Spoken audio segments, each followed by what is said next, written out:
So our first superset is going to be focusing on more lower body. So we're going to be doing a Bulgarian split squat and also a goblet side lunge. So for our Bulgarian split squat, so we've been doing split squats just standing here, both feet on the floor. Bulgarian split squat, we actually have 1 foot elevated. So if you have a small bench, I'm just going to use a chair, a box of some sort, something that's sturdy for you to put your foot on. We're going to want that for this portion. What we're going to do is we're going to put 1 foot on our bench, our chair, box, whatever you're using. And then we're going to take a small step out with the other foot. And we're really going to focus on driving through this foot that's planted on the floor. So you're going to feel a slight stretch in the leg that's on your chair, just kind of along the front. We don't want it to be too painful, but you feel a slight stretch there. So what we're going to do is we're actually going to bring that back knee down, 90-degree bend in that front knee, driving up through the heel of the foot that's on the floor, keeping our chest proud, our shoulders back, core tight, and really focusing on driving through that heel of the floor, the foot that's on the floor. So that's going to be our Bulgarian split squat. We're going to want to do 12 on each leg. I would keep the weight a little lighter if you're going to do 12 on each leg, because these are going to be really challenging. Another option, if you don't necessarily have something to put your foot on, not quite sure on the balance of that, you can certainly go back to just doing our standard split squat as well. So whatever you feel most comfortable with for this exercise is up to you. So from there, we're going to move into a goblet side lunge. I'm going to grab a little heavier weight. So our goblet side lunge, we're going to hold that weight here at our chest. We're going to take a fairly large step to the side, really pushing on the outside of that foot as we come back to center. Getting that little bit of a squat in as we step out. You'll feel a slight stretch on the inside of your thigh as you do the side lunge as well. So that's going to be the side lunge, again 12 on each leg going both ways. From there we're going to move on to a squat with an overhead press along with an overhead reverse lunge. So a little more lower body focused here. For our squat to overhead press, I'm going to keep the weights a little bit lighter for this too. So we're going to be doing our squat. Start with our weight in the front rack position here. We're going to squat.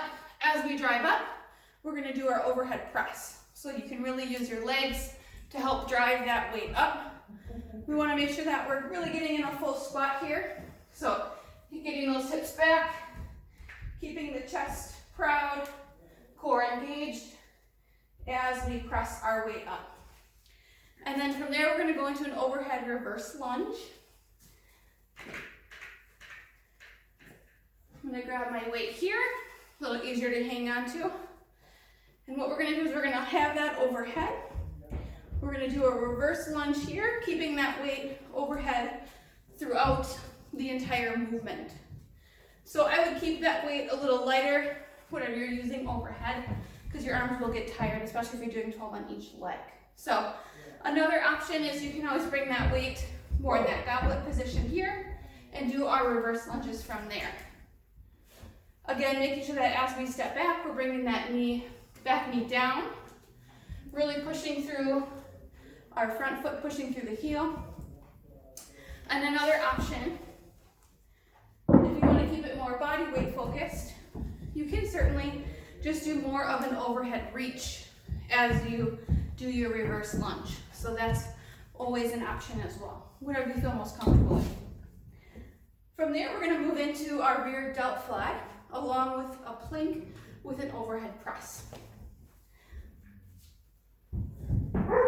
For our rear delt fly, we're going to have our weights here, feet hip width apart. We're going to do a hip hinge, so kind of bringing ourselves down a little bit. And then we're actually going to be bringing our arms out. Elbows should be slightly bent. Really squeezing those shoulder blades together as you bring your weights out and up. So from the front, hinge at the hips, elbows slightly bent, weights out and up as we squeeze those shoulder blades together.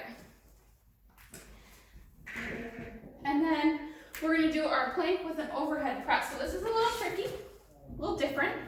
It'll be a good challenge for you.